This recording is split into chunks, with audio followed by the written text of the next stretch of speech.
Merci à Enzo pour son invitation, à tout le FNJ d'être là, au cadre. Bon, c'est toujours compliqué de prendre la parole après un cadre de qualité comme notre ami Stéphane Ravier.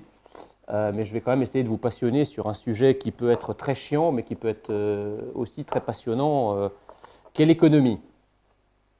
Alors, j'ai commencé par deux exemples qui sont simples. Il y a quelque chose qui m'a beaucoup marqué, moi, ces dernières années, différence entre deux situations. Quand on a eu le cyclone Erika, qui s'est abattu sur nos côtes et qui a fait des destructions absolument épouvantables, matérielles, il y a même eu, je crois, des morts, des blessés, des disparus, la presse entière et toute la classe politique s'est ruée pour dire il faut qu'on trouve les responsables. Est-ce qu'on n'aurait pas d'abord pu prévoir ce qui s'est passé? Quels sont les enchaînements qui nous ont amenés à ça? Pourquoi des gens sont morts? Pourquoi tel hameau a été totalement détruit?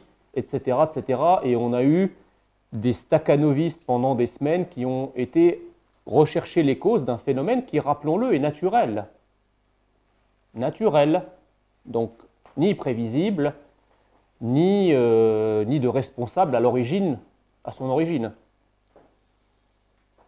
Par contre, lorsqu'on a eu l'affaire de Whirlpool, donc une branche, enfin une entreprise d'un grand groupe qui ferme, dont on connaît parfaitement les enchaînements logiques, économiques et financiers qui provoquent la fermeture de cette usine sur notre territoire, eh bien, les médias, les politiques, les intellectuels ont dit « Ah, vous comprenez, c'est naturel, on ne peut rien faire. Hein. C'est le darwinisme économique, c'est des entreprises qui ferment, d'autres qui vont ouvrir, peut-être qu'il y aura des repreneurs, mais il ne faut pas chercher à comprendre. C'est un phénomène naturel. » Et donc, le sujet qui est le mien aujourd'hui, l'économie au service du pays, c'est compliqué aujourd'hui de parler d'une économie au service du pays dans la mesure où l'économie est présentée comme une sorte de science naturelle. D'ailleurs, le vocabulaire, ça ne vous a pas échappé, le vocabulaire le restitue très bien, puisque lorsque la France va mieux, qu'est-ce qu'on invoque comme raison quand l'économie française va mieux? On dit l'alignement des planètes. C'est un truc... La météo, quoi. Alors, c'est quoi l'alignement des planètes? Ah, ben c'est des phénomènes qui ne dépendent pas de nous. C'est la politique monétaire américaine. C'est le cours des matières premières. C'est la croissance mondiale. Et nous, au beau milieu de tout ça, on attend, un peu comme les paysans du Moyen-Âge attendaient des conditions climatiques clémentes pour pouvoir avoir une production qui soit à la hauteur de leurs attentes. Ça, c'est notre situation aujourd'hui. Mais tel n'a pas toujours été le cas.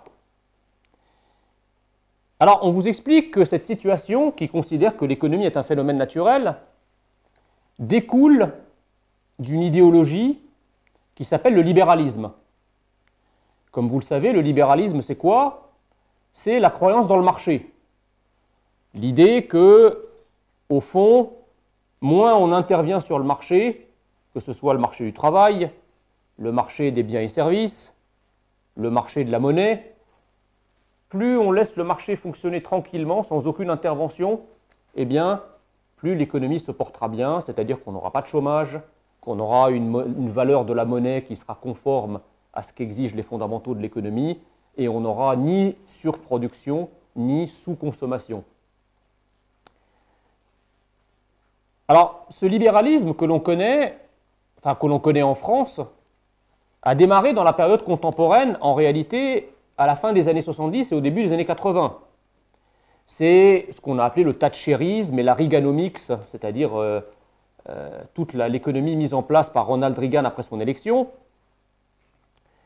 et qui consistait au fond bien à décloisonner, désintermédier et déréguler l'économie, pour justement obtenir ce résultat d'une économie totalement libre. Le problème, c'est que le libéralisme économique, dans son acception historique, c'est pas du tout ça. En tout cas, pas que ça.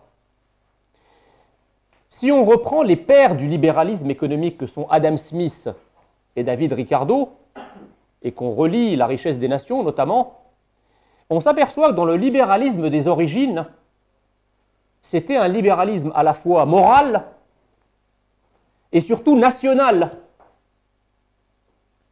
C'est-à-dire qu'on ne pouvait comprendre le modèle économique libéral sans comprendre l'environnement national dans lequel il était enchâssé. D'accord ?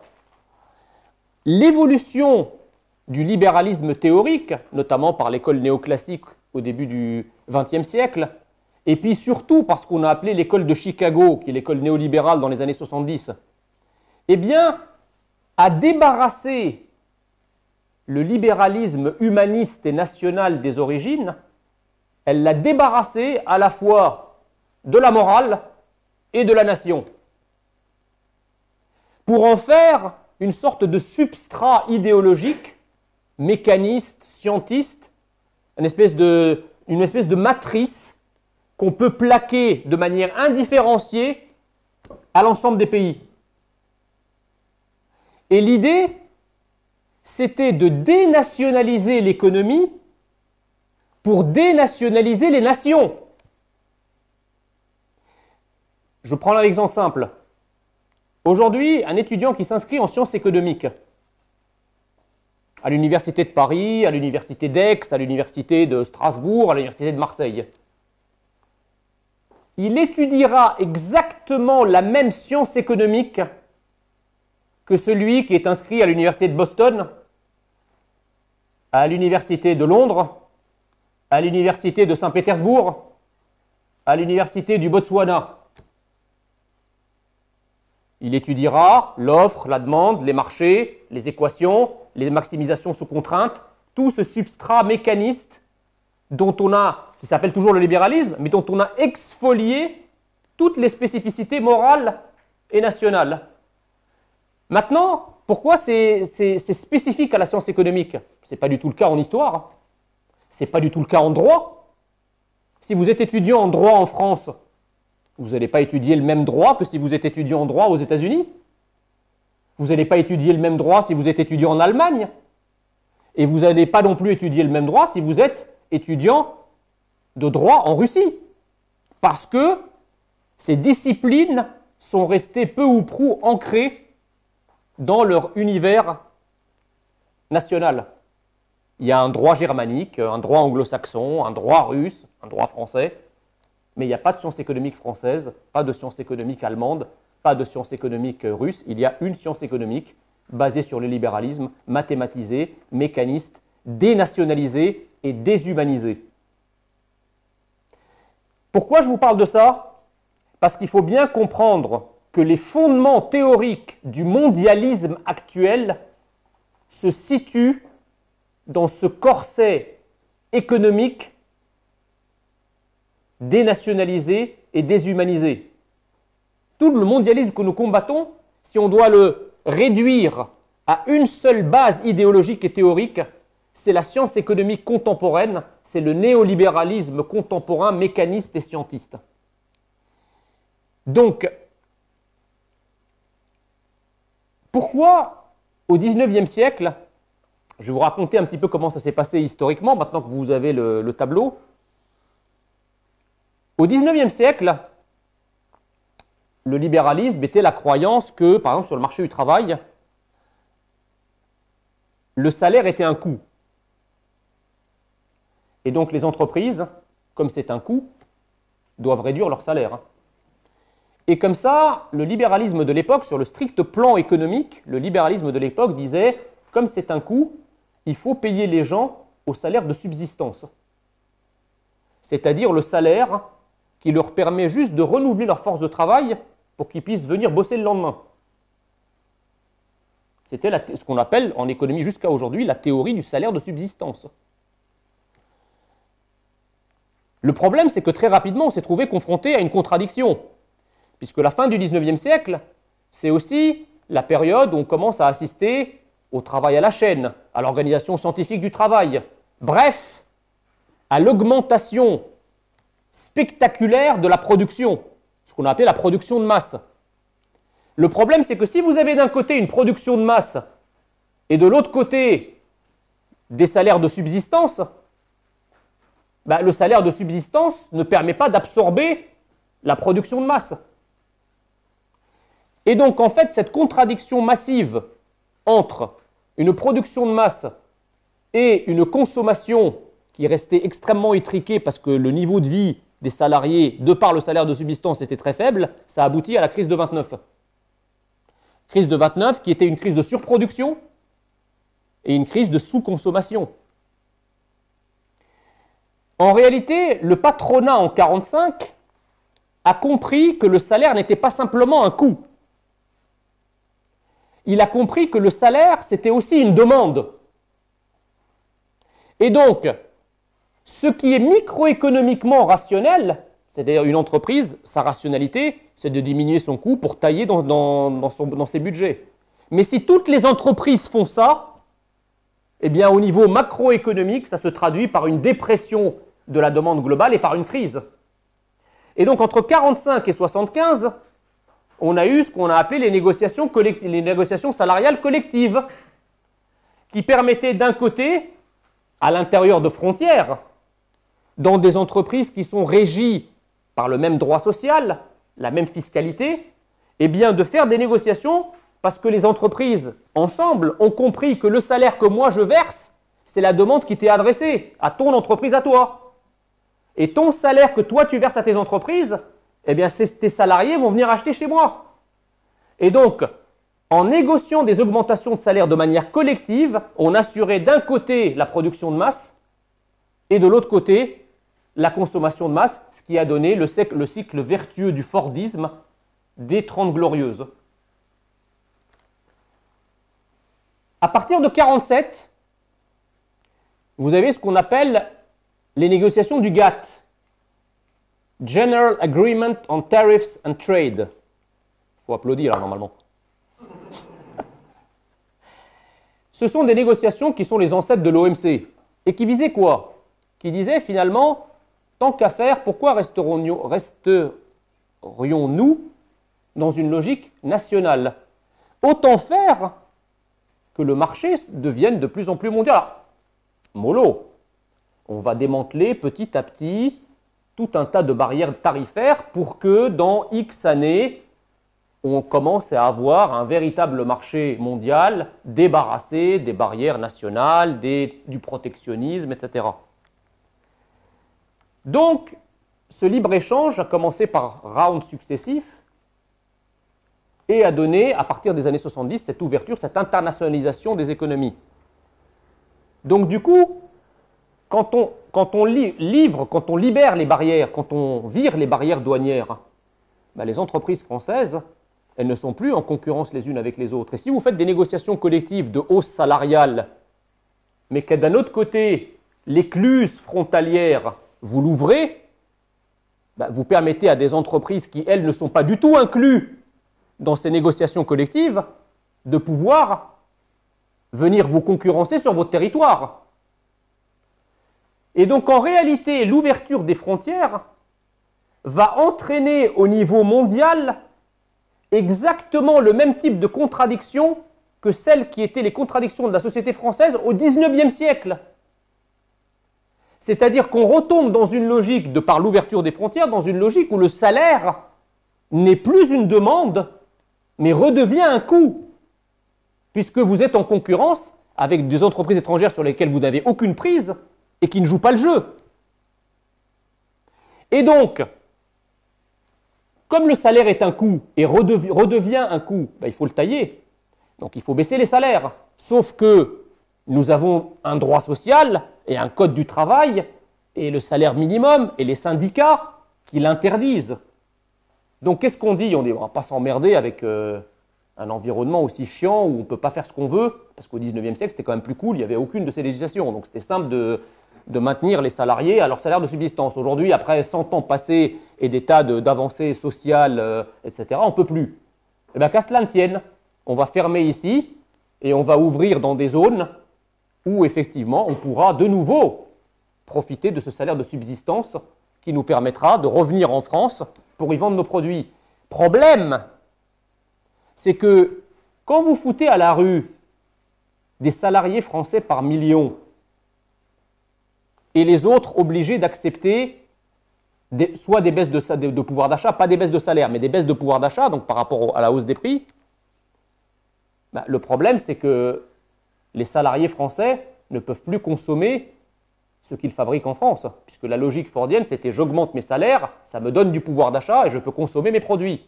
Sauf que si vous avez une déflation salariale liée à cette concurrence étrangère déloyale, ben vous ne pouvez plus acheter vos produits. Ben, ils vous disent mais c'est pas grave. Au lieu d'acheter des chemises fabriquées en France à 100 €, on va vous fournir des chemises fabriquées en Chine pour seulement 20 €. Donc comme ça, vous maintenez votre pouvoir d'achat. Mais quand même, on a des iPhones, des trucs vachement bien, mais qui coûtent cher, quoi. Comment est-ce que moi, qui suis au SMIC depuis 20 ans et où j'ai pas... comment est-ce que... Ben, c'est pas grave. On va vous fournir quoi? Ben, on va vous fournir des prêts, des crédits à la consommation. C'est ça le but. Et donc en réalité, malgré le chômage de masse, on a pu continuer à vivre avec un pouvoir d'achat soit équivalent, soit même plus fort sur les biens de consommation que nos aïeux, parce que les produits importés coûtent moins cher que ceux qui étaient fabriqués en France il y a 30 ans, et parce que la bulle de l'endettement a permis, effectivement, de continuer à consommer. Sauf que, périodiquement, cette bulle qui grossit, éclate. Ça donne les grandes crises, crise de 2008. On a une crise qui dure 1 an ou 2. Et puis ensuite, l'endettement reprend de nouveau, parce que les gens commencent à dire, bon, on ne va pas vivre toute notre vie quand même dans la... Donc on commence à... Et puis la facilitation du crédit, et on repart sur un nouveau cycle de croissance. C'est comme ça que ça se passe.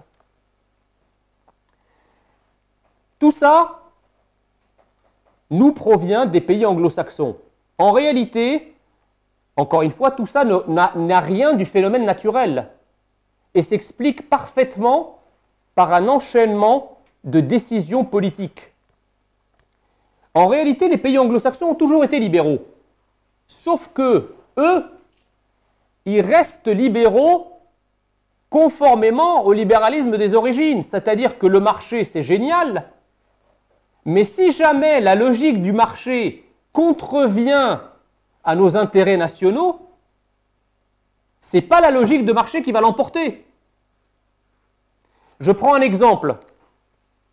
Au cours des années 80, alors même que les États-Unis exportaient leur nouveau substrat idéologique libre-échangiste, de libération des marchés, de démantèlement des barrières, etc., on a dit l'OMC, enfin à l'époque le GATT, responsables du GATT sont venus voir les responsables américains en disant « Attendez là, tous les pays européens ont procédé à un démantèlement des barrières douanières sur le secteur de l'acier. Et la logique c'est quoi? C'est pourquoi s'emmerder à produire un acier à 30 € la tonne quand des pays comme la Chine ou l'Inde peuvent vous fournir, transport compris, la tonne à 7 €. Donc c'est la logique des avantages comparatifs. La logique des avantages comparatifs, c'est il ne faut jamais produire chez soi ce qui coûterait moins cher à produire ailleurs. C'est la stricte logique libérale, dont les États-Unis sont normalement les grands turiféraires. Eh bien là, les élites américaines ont dit « Mais attendez, vous plaisantez ou quoi? Nous, on a 17 000 personnes qui dépendent du secteur de l'acier.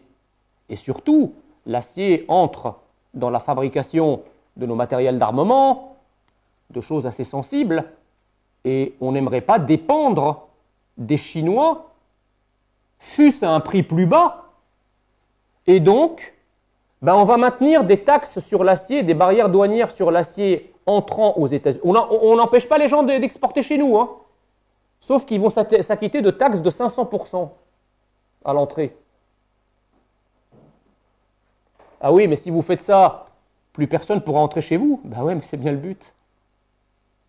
Ah oui, mais les Européens l'ont fait. Ben oui, ils sont libéraux. Et voilà comment nous, dans les années 80, alors que nous avions une industrie sidérurgique qui restait quand même assez florissante à l'époque, uniquement pour des raisons idéologiques liées à la libéralisation du marché et uniquement pour obéir aux injonctions du GATT-OMC, nous avons démantelé nos barrières douanières protectrices d'un certain nombre d'industries, qui d'ailleurs depuis lors ont disparu, pour nous jeter pieds et poings liés sous la dépendance d'autres pays. Donc les États-Unis exportent le libéralisme pour les autres, mais gardent pour eux la notion d'intérêt national. Ils veulent dénationaliser les autres nations, c'est un peu plus balèze avec certaines qu'avec d'autres, notamment avec la Chine, et ils veulent garder pour eux le national-libéralisme. Les Américains ne sont pas libéraux, ils sont nationaux-libéraux. Tout ce qui contrevient à l'intérêt supérieur des États-Unis ne basculera jamais dans la logique libérale qu'ils passent leur temps à défendre dans les cénacles internationaux. Alors que nous, c'est pas du tout pareil. C'est pas du tout pareil pour la problématique de marché, et c'est pas non plus du tout pareil pour la problématique de l'Europe. C'est-à-dire que nos élites, depuis 40 ans, elles sont persuadées qu'elles tiennent un rôle un peu divin, qu'il vaut mieux se sacrifier pour donner l'exemple. C'est le phénomène d'exemplarité de nos élites. Donc lorsque nous aurons sabordé nos industries sur l'autel du grand marché libéral, lorsque les autres pays vont voir ce que nous faisons, ils vont se dire « Ah putain, ils sont courageux, on va faire pareil ». Eh bien non. Et en réalité, pendant que la France a construit le grand marché mondial et que pendant que la France a construit l'Europe, eh bien l'Allemagne, les États-Unis, l'Angleterre ont construit l'Allemagne, les États-Unis, l'Angleterre. Et donc en réalité aujourd'hui, les seuls qui sont allés intellectuellement au moins et même sur le terrain au bout de la logique à la fois marchande et européiste, ce sont nos élites, les élites françaises. Aucune autre élite, y compris dans les autres pays, y compris les élites allemandes, ne sont pas allées aussi loin dans le sabordage de leur intérêt national sur l'autel de grandes idéologies fumeuses. Aucun. Alors, aujourd'hui, le contexte est particulier.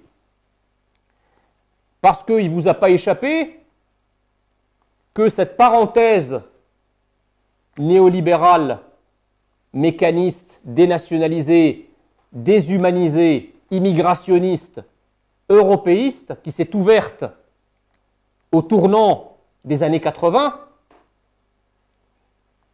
successivement par l'élection de Thatcher et l'élection de Ronald Reagan, elle est en train de se fermer. Et alors, la grande anecdote de l'histoire, c'est que ce sont les deux mêmes pays qui ont ouvert cette parenthèse il y a 40 ans, qui aujourd'hui la referment. Le Brexit et l'élection de Donald Trump.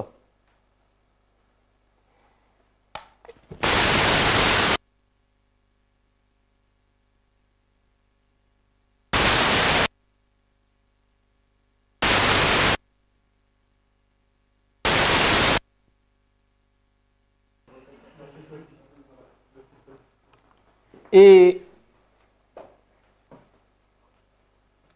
en réalité, tout ce paradigme, tout ce modèle néolibéral, qui était le modèle néolibéral exporté, d'exportation, enfin en tout cas destiné à l'exportation des États-Unis et de la Grande-Bretagne, est en train aujourd'hui, on est en train de tourner la page. Et si on ajoute, si on prend comme ça un rapide regard, un rapide aperçu de ce qui se passe à travers le monde.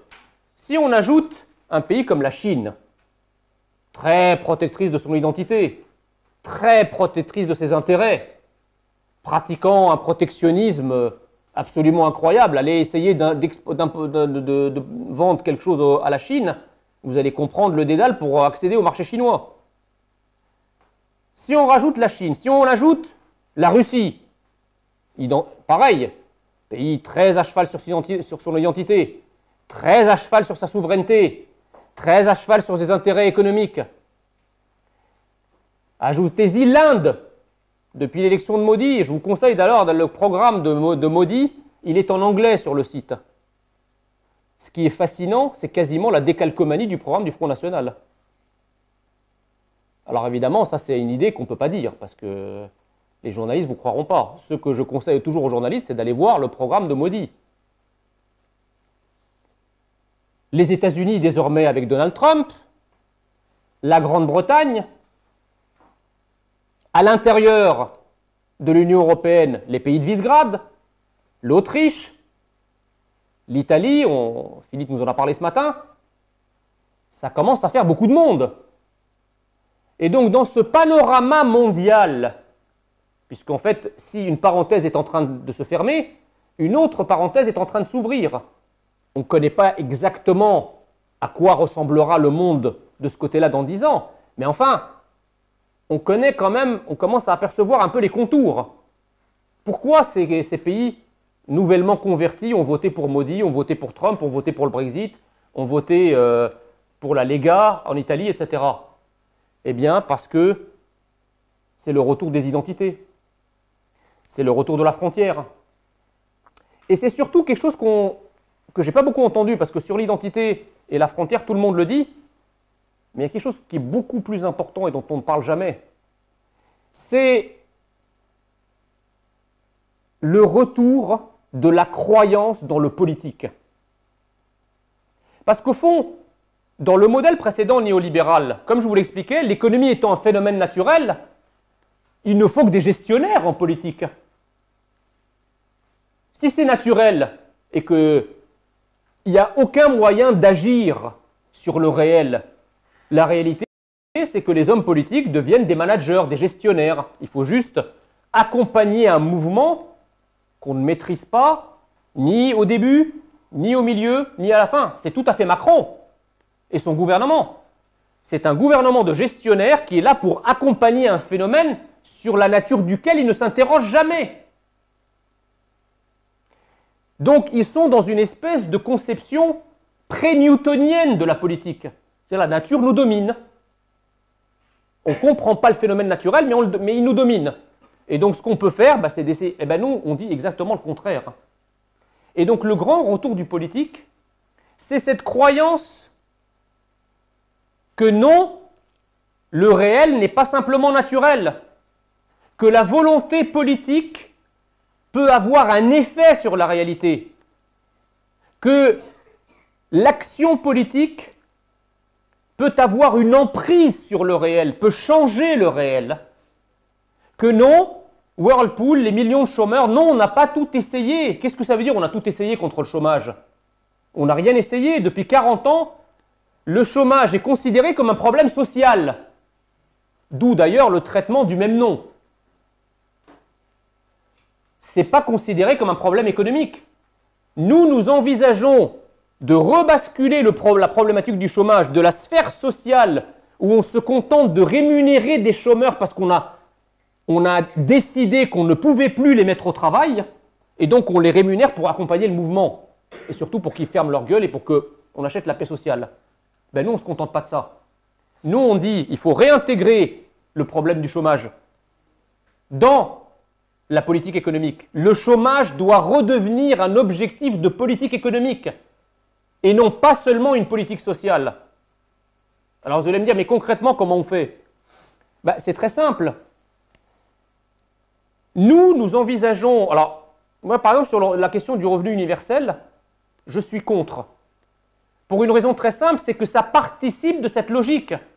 Comme on ne peut plus rien faire et que la politique ne peut pas agir pour remettre les gens au travail, qu'il faut se contenter ad vitam aeternam d'un volant de plusieurs personnes, de plusieurs millions de personnes qui ne peuvent plus vivre de leur travail pour des raisons évidentes liées à la nature économique, il faut continuer à les payer. Au moins comme ça, en généralisant la logique, on est sûr de couvrir, qu'il n'y ait pas de trou dans la raquette et que personne ne soit mécontent. Eh bien non.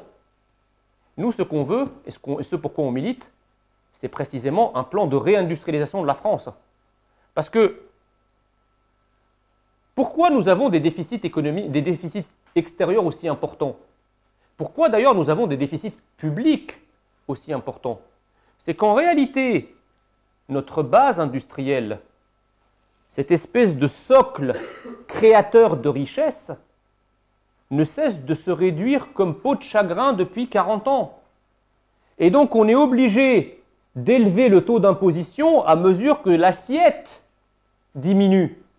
Alors la politique fiscale aujourd'hui, c'est quoi? C'est de ne jamais s'interroger sur l'assiette et sa taille. L'interrogation de la politique fiscale aujourd'hui, c'est comment est-ce qu'on peut prendre à la catégorie A pour la mettre sur la catégorie B et de la catégorie C à la catégorie D, mais à assiette constante pour que, voilà, on fasse un peu à la Majax, quoi, sans les mains. Mais ça, ce n'est pas une logique économique. Ça, c'est ce que j'appelle, moi, la gestion de la bérésina, le management de la misère. Nous avons pour notre pays une ambition beaucoup plus forte. Et cette ambition consiste à faire de l'économie et à faire que l'économie redevienne politique. Qu'elle ne soit plus considérée comme une science économique, une science naturelle, mais qu'on renoue avec cette longue tradition de l'histoire française selon laquelle l'économie est politique. C'est bizarre. Dans les années 10, dans les années 20, moi qui suis un amoureux des vieux livres, et j'allais voir comment s'enseignait l'économie au début du XXe siècle. À l'époque, il n'y avait pas un seul manuel de sciences économiques. Il n'y avait que des manuels d'économie politique. Aujourd'hui, vous trouverez très rarement un manuel d'économie politique et que des manuels de sciences économiques. C'est révélateur. Hein. Donc moi, je veux que l'économie redevienne politique. Et quand on dit que l'économie redevient politique, ça veut dire qu'on remet l'économie au service de la France. Comment?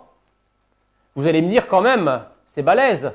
On a quand même cette vague néolibérale et nos élites qui l'ont appliquée avec autant de fanatisme se sont rendus responsables de la disparition de pans entiers de nos activités. Oui, c'est indéniable, on ne peut pas le nier. Est-ce qu'on peut se contenter et dire, bah voilà, c'est irréversible? C'est difficilement réversible, mais ça n'est pas impossible. Pendant la campagne présidentielle, j'avais rencontré les professionnels du meuble. Il y a encore des gens en France qui fabriquent des meubles, et des très beaux meubles. Et pas nécessairement d'ailleurs de meubles de luxe. Hein.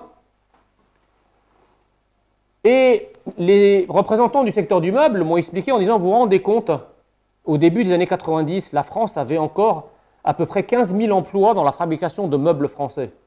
Et je me souviens, moi, quand j'étais gamin, dans le Paris des années 80, et début des années 90 encore, quand on allait à Paris, rue du Faubourg Saint-Antoine, cette longue rue qui part de la Bastille et qui va jusqu'à la Nation, qui est très longue, hein, qui doit faire bien 2-3 km, sur les deux trottoirs de cette rue, tout du long, vous n'aviez que des vendeurs fabricants de meubles français. Aujourd'hui, vous allez dans la même rue, Sonia Rykiel, Starbucks, etc., etc. Il y a peut-être 2 ou 3 derniers des Mohicans qui résistent. Il me disait, vous voulez réindustrialiser le pays, c'est dans votre programme. Vous pouvez nous expliquer en 2 mots là comment vous allez faire? Question emmerdante. Parce que quand vous avez des gens qui vous disent, je ne peux pas vous faire un programme antiterroriste en une nuit, moi, c'est compliqué de faire un programme de réindustrialisation, mais c'est assez simple en fait. Enfin, assez simple, dans sa conception. Ce que je leur ai dit à ces gens-là, mais comme à d'autres secteurs, est très simple. Je leur ai dit, à combien estimez-vous aujourd'hui le pourcentage de meubles vendus en France, fabriqués en France? Ils m'ont répondu, je ne sais pas, de l'ordre de 5%. Je dis, c'est pas beaucoup. Ok. Mais on continue quand même à vendre beaucoup de meubles en France. Si on ne vendait pas beaucoup de meubles en France, on n'aurait pas des Ikea qui s'ouvraient partout, des Buttes, des Conforama, j'en passe et des meilleurs. Donc ça veut dire que d'un côté, vous avez une demande de meubles qui continue à être effective, et de l'autre côté, une capacité de l'offre française à répondre à cette demande française qui est limitée. C'est très simple, on fait des états généraux. On met autour de la table tous les vendeurs de meubles français, les grandes centrales de vente de meubles. Et on leur dit,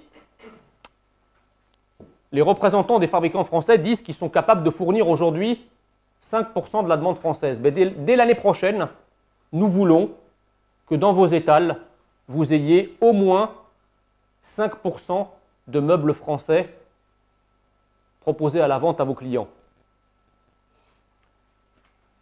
OK? Et donc, l'idée, c'est de partir de ce socle. Et ensuite de monter en gamme et de marcher sur ses deux jambes. C'est-à-dire que, tout en mettant en place une filière de formation qui permette d'accroître progressivement la capacité de l'offre française à répondre à la demande française, on dit par exemple l'année prochaine, on vise 7%.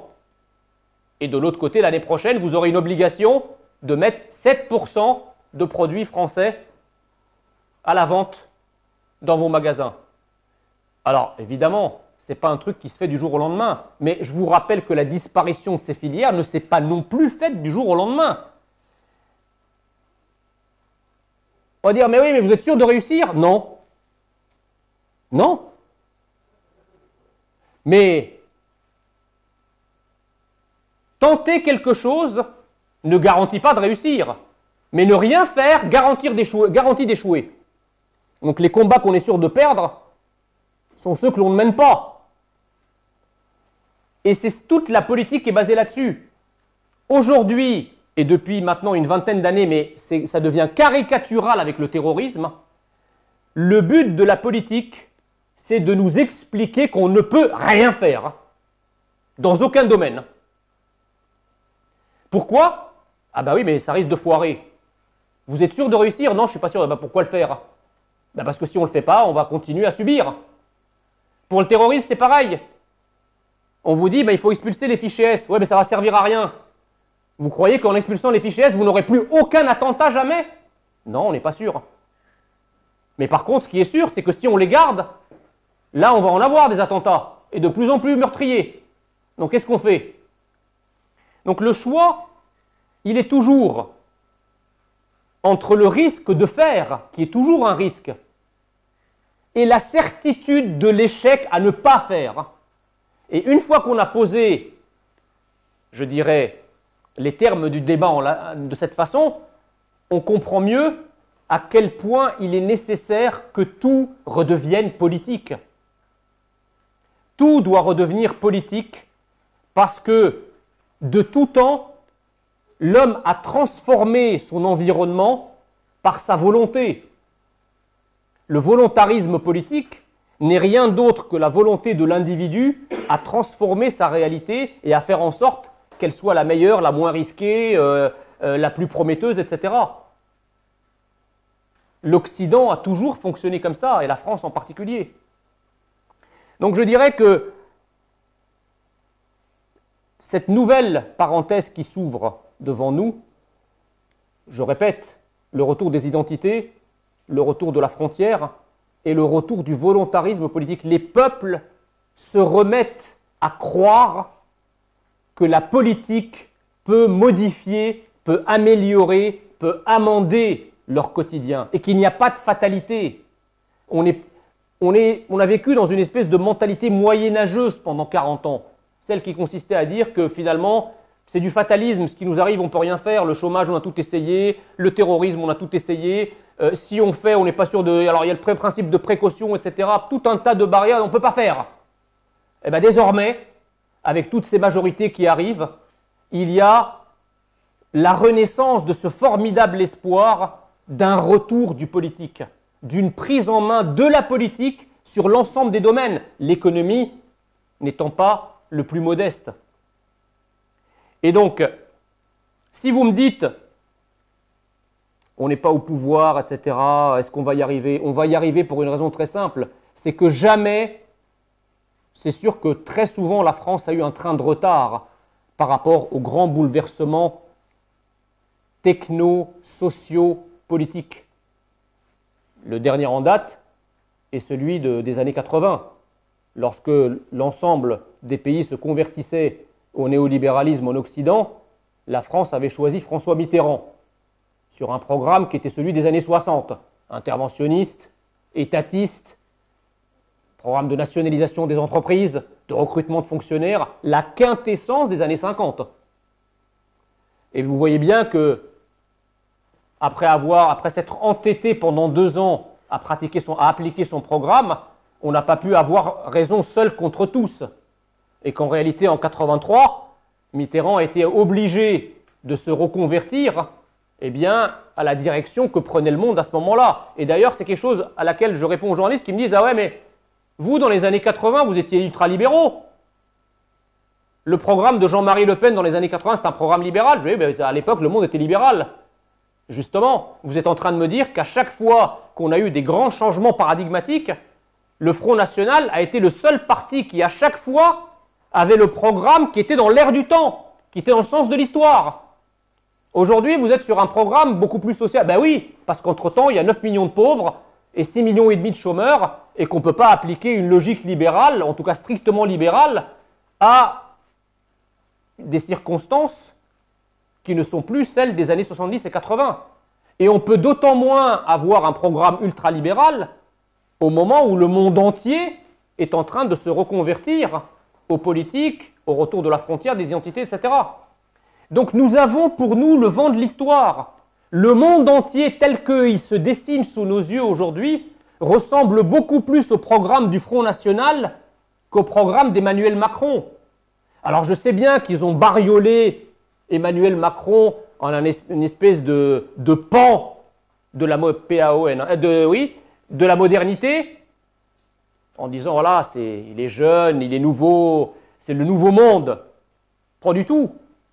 C'est la quintessence de l'ancien monde, à la fois dans les personnes qui sont derrière lui et dans les politiques qui sont appliquées, déguisées sous les phares avenants d'une modernité trompeuse. Les modernes, c'est quoi moderne? Moderne, c'est de vivre avec son époque, avec son temps. Or, le temps et l'époque d'aujourd'hui, si vous vous rappelez du tableau que je viens de vous faire entre la Chine, la Russie, etc., la pièce du puzzle, la pièce française du puzzle mondial qui correspond exactement à son emplacement dans ce grand puzzle mondial, c'est la pièce que nous proposons. La pièce proposée par Emmanuel Macron dans ce grand puzzle mondial est une pièce dépareillée. Il continue à défendre la libéralisation des marchés, le sac du droit du travail, la privatisation des entreprises, mais tout ça est passé. Tout ça est passé. C'est l'ancien monde, c'est le monde des années 80 et 90. Le monde a déjà tourné la page. Donc en fait, Emmanuel Macron, par rapport à ce nouveau paradigme économique, d'un retour de l'État, d'un retour du volontarisme politique, d'un retour de l'économie au service du pays, Emmanuel Macron est celui qui veut se mondialiser tout seul et qui veut se fédéraliser au niveau de l'Union européenne tout seul. Donc, il veut proposer une fédération à l'Europe. Et il y va à des grands discours grandiloquents devant Merkel. Sauf que déjà, les autres, ils ne l'écoutent même plus. C'est-à-dire les pays de Visegrad, l'Autriche, l'Italie, etc., ils écoutent même plus, ils le calculent même plus. C'est un truc, c'est complètement suranné comme discours. C'est exactement comme si vous veniez, je ne sais pas, dans la Silicon Valley, faire un prêche en latin, comme dirait l'autre. C'est un truc totalement passéiste. Et donc, il n'y a plus que Merkel devant lui. Sauf que Merkel, pour l'instant, elle dit « Ouais, c'est vachement beau ton discours. Ah ouais, un budget fédéral européen, ouais, génial. » Ben non. On ne le fait pas. Alors tu fais quoi? Tu te fédéralises tout seul? Ben, fédéralise-toi tout seul alors. Voilà. Donc Emmanuel Macron, de toute façon, je dirais que le pouvoir d'Emmanuel Macron, son temps est compté. Parce que le compte à rebours d'un retour de la nation, le compte à rebours d'un retour de l'identité, le compte à rebours d'un retour du politique a en réalité déjà démarré en France parce qu'il a été actionné par le monde et accéléré par l'Europe. Et donc, la question de l'arrivée de cette pièce nationale française dans ce nouveau monde, dans ce nouveau concert des nations au sens propre, n'est plus une question de principe, c'est une question de temps. Donc, moi je vous dis, je suis là aujourd'hui aussi pour vous apporter un message d'espoir, le monde entier nous regarde Le monde entier nous attend parce que sans cette pièce essentielle qu'est la France, dans ce grand puzzle mondial, ce puzzle est illisible. Le monde entier attend la France et l'Europe attend la France. Merci.